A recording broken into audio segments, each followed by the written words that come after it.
美食台的朋友大家好，我是艾可。秋冬季节，带鱼肥美。今天我分享一道带鱼煲仔饭，做法简单，一煲就能完美解决一餐。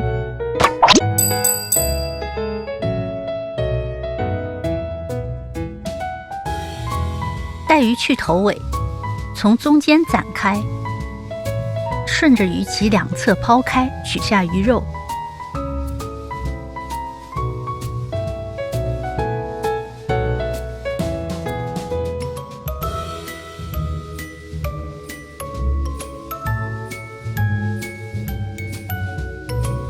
准备盐水，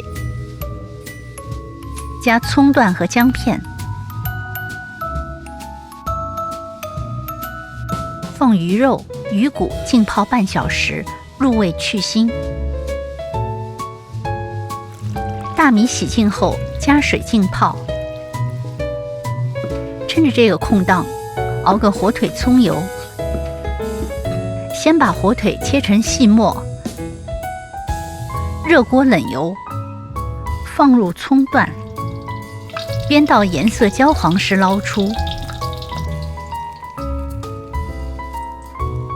下火腿末，用余温煸出香味。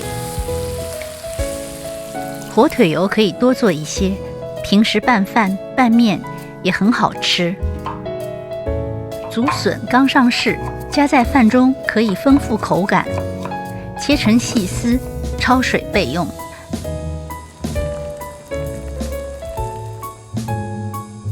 带鱼吸干水分，就可以开始煮饭了。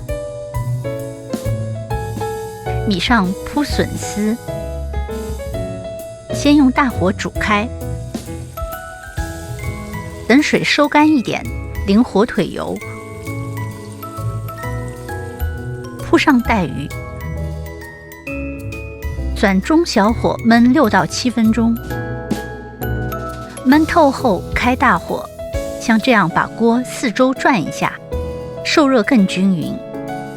闻到锅巴香就可以关火了。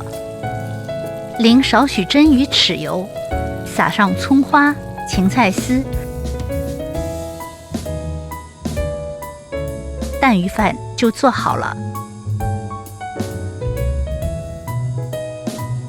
带鱼骨也不浪费，可以用烤箱烤干，撒上椒盐，又香又脆。